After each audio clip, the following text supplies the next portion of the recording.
is 2030. For the past 15 years, the world has been working towards one ambitious promise: ending poverty, protecting the planet, and ensuring prosperity for all through the Sustainable Development Goals, or SDGs. Yet, according to recent United Nations reports, only around 17% of SDG targets are currently on track. This raises an important question. If we are struggling to achieve the SDGs by 2030, what happens after 2030? Do we simply extend the goals? Do we create a completely new framework? Or do we need to rethink sustainable development altogether? Hello everyone and welcome to today's podcast. Beyond 2030, are the Sustainable Development Goals enough? I am Mia and joining me today are Arsnia, Ashraf, Izatul and Nur Fitri. Together we'll explore what the SDGs have achieved, where they have fallen short, and why the world may need a new roadmap after 2030. Let's begin with the positives.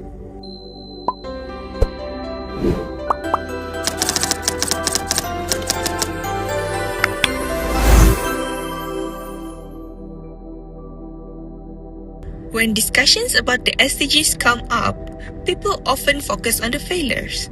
But before we criticize the framework, I think it's important to recognize what it has achieved. Asnya, what would you consider some of the biggest successes of the SDGs?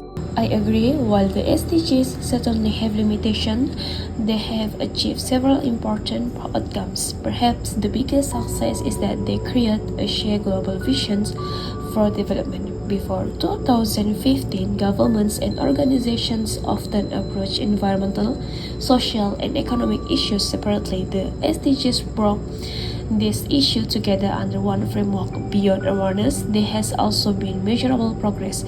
For example, under SDG 7, global access to electricity increased from 87% in 2015 to 92% in 2023. At the same time, the cost of solar energy has fallen dramatically, making renewable energy more accessible worldwide. And that is something many people overlook. Access to electricity isn't just about turning on lights, it affects healthcare, education, communication, and economic opportunities. A student can study at night, a clinic can store vaccines, small businesses can operate more efficiently. Exactly. We have also seen improvements in health indicators. Global child mortality rates have decreased, maternal health has improved, and access to healthcare service has expanded in many regions. Malaysia has also made efforts to align national development plans with SDGs, where the policies such as the 12 Malaysian Plan and the National White Energy Transition Roadmaps demonstrate that sustainability has become part of the national planning rather than merely an international discussion. So, despite the criticism, it would be unfair to say that the SDGs have achieved nothing. They have increased awareness, improved policy integration, and contributed to tangible progress in several sectors. However, achievements alone do not tell the whole story. The real question is whether progress has been sufficient to meet the ambition set in 2015. And this is where the discussion becomes more complicated.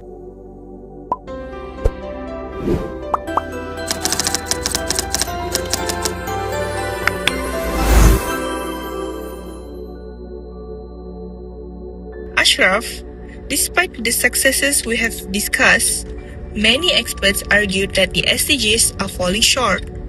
Why is that? The main issue is that progress has been highly uneven. While some countries have made significant improvements, others continue to struggle with poverty, food insecurity, and limited access to basic service. According to recent estimates, more than 800 million people are still living in extreme poverty. That's roughly 1 out of every 10 people worldwide. which really highlights the difference between global average and reality on the ground. A positive global statistics can sometimes hide major regional inequalities. Exactly. Another major setback was the COVID 19 pandemic. Years of progress in poverty reduction and food security were reversed within a relatively short period. Millions of people were pushed back into poverty while global hunger increased significantly. And climate action has also been a major challenge. Absolutely. Despite SDG 13 focusing on climate action, global carbon emissions continue to rise. In fact, 2024 recorded some of the highest global temperature ever observed. This shows that while countries have made commitments, actual implementation remains insufficient. I think this reveals one of the weaknesses of SDGs. Many commitments are voluntary. The country can make support the goals politically without necessarily making the structural changes required to achieve them. And this brings us to a term that appears frequently in sustainable discussions: greenwashing. Yes, greenwashing refers to a situation where organizations promote themselves as environmentally responsible without making meaningful change to their operations. Some companies actively use SDG branding and sustainability language while continuing practice that contribute to environmental degradation. So, in some cases, sustainability becomes more of a public relations strategy rather than a genuine commitment. Exactly. That's why many critics argue that future sustainability frameworks need stronger accountability and enforcement mechanisms.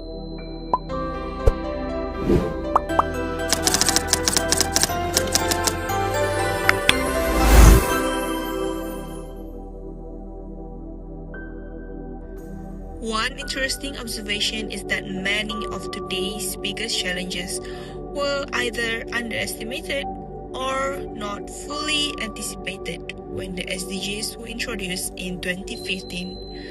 Climate-induced migration, artificial intelligence, critical mineral competitions, geopolitical instability, these issues are becoming increasingly important.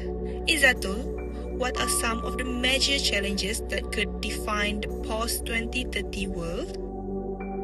One of the most significant challenges is climate change. Climate models suggest that global temperature could exceed 2 degrees above pre-industrial levels by the end of the century.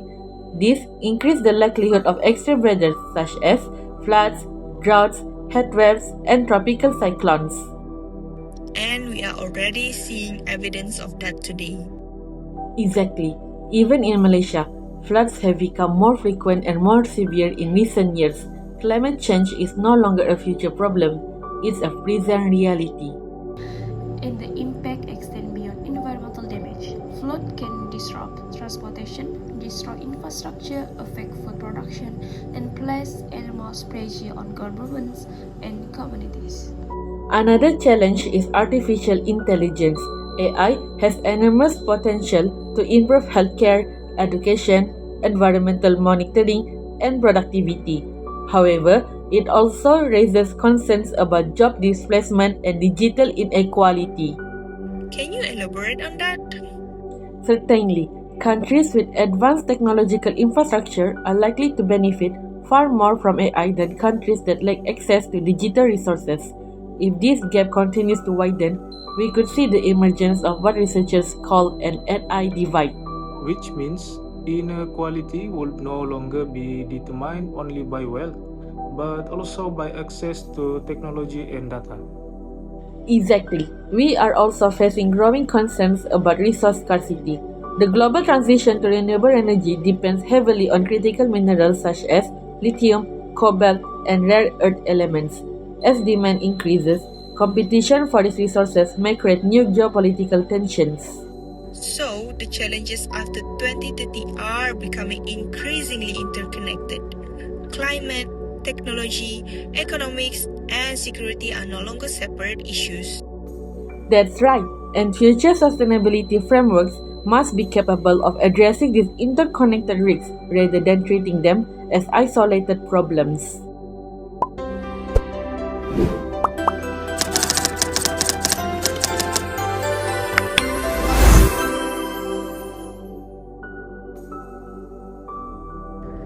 Now that we have discussed the challenges, let's focus on solutions.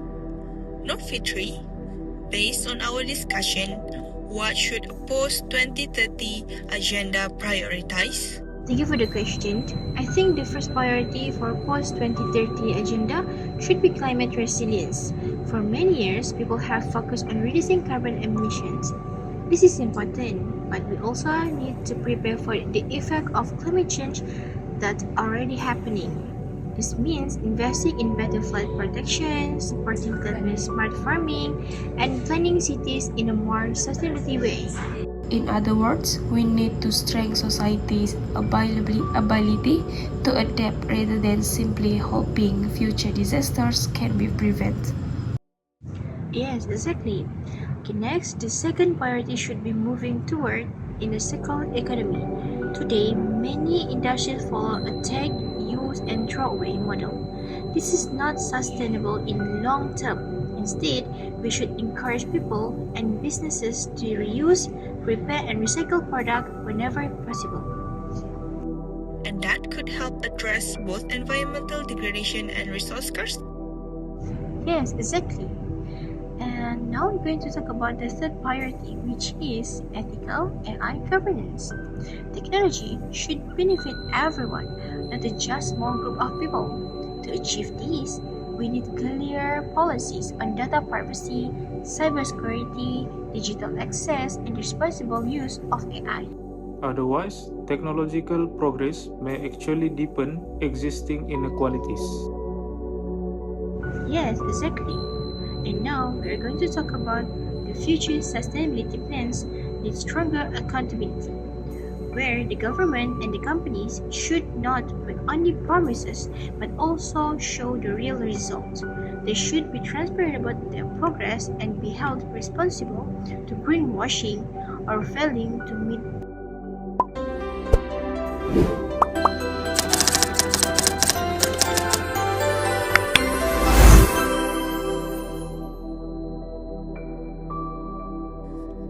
Before we conclude, I'd like each of us to answer one question. In your opinion, what is the most important lesson we should learn from the SDGs? For me, the lesson is that global cooperation matters. The SDGs demonstrated that countries can unite around shared goals even if achieving them remains difficult. My lesson will be that ambition alone is not enough. Without accountability and enforcement, even the best goals may fail to produce meaningful change. I believe adaptability is crucial. Future challenges will evolve rapidly, and sustainability frameworks must evolve with them. For me, the resilience is the key lesson. The future will bring the uncertainty, and the society must be prepared to respond effectively to environmental, technological, and economic disruption. If the SDGs have taught us anything, it is that sustainability is not a destination. It is an ongoing process of adaptation, cooperation, and accountability. The challenges after 2030 may be more complex than those faced since 2015, but they also provide an opportunity to rethink how we govern technology, protect the environment, and build resilient societies. The question is no longer whether we can achieve the SDGs. The question is whether we are prepared for the world that comes after them. Thank you for joining us on today's discussion of SDGs and the need for a post-2030 agenda. The future of sustainability begins with the decisions we make today.